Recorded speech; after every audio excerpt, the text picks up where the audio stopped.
दोस्तों देखिए अभी बच्चे सब ये भी सब अपने विद्यालय जा रहे हैं, सब हाथ में तिरंगा लेकर। तो भारत माता के जयकारा लगाओ। भारत माता की जय, भारत माता की जय, भारत की जय, भारत की जय।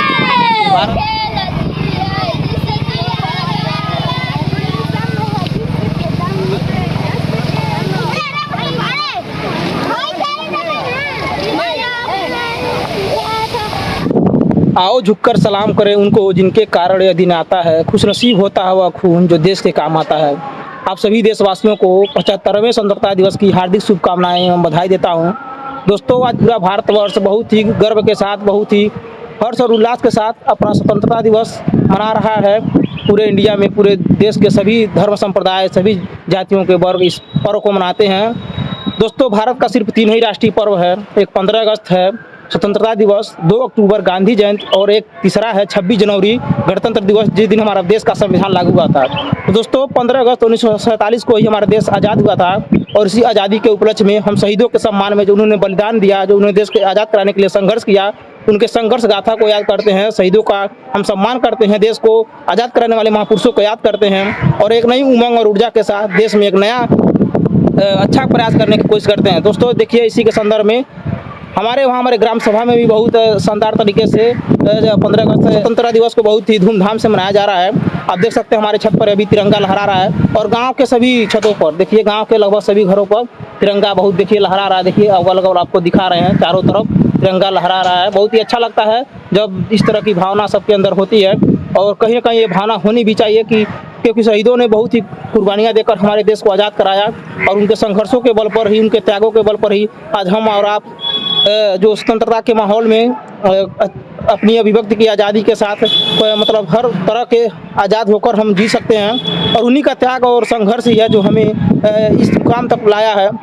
लेकिन जिस तरह से देखा जाए तो आज भी कहीं ना कहीं जो हमें मुकाम चाहिए था वो अभी भारत हमारा नहीं पूरा कर पाया।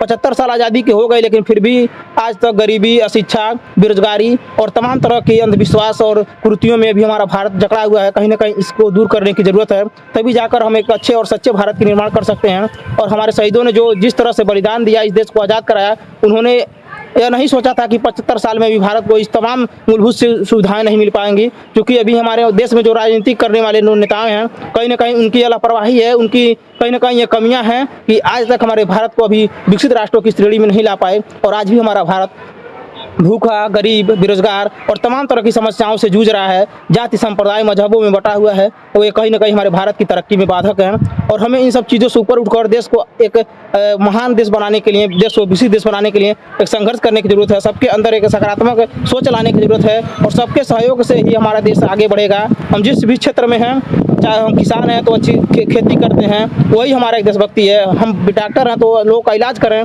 हम इंजीनियर हैं तो अच्छा चीज़ें का निर्माण करें। जो जिस क्षेत्र में है उसी क्षेत्र में अपनी ईमानदारी से काम करें, यही सबसे बड़ी देशभक्ति है और तभी जाकर हमारा भारत एक विकसित राष्ट्रों की श्रेणी में खड़ा हो पाएगा, तभी जाकर हमारा भारत एक बुलंदियों की ऊंचाइयों पर छू जाएगा।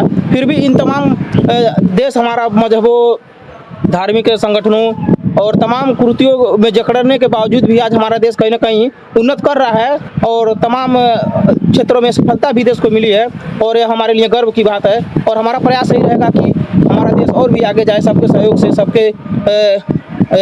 सबके सहयोग साथ से ही हम कुछ अच्छे चीज़ों को कर पाते हैं। और दोस्तों उन शहीदों के सम्मान में 2 पंक्तियाँ कहना चाहेंगे कि शहीदों की चिताओं पर लगेंगे हर बरस मेले, शहीदों की चिताओं पर लगेंगे हर बरस मेले, वतन पर मरने वालों का बाकी यही निशा होगा।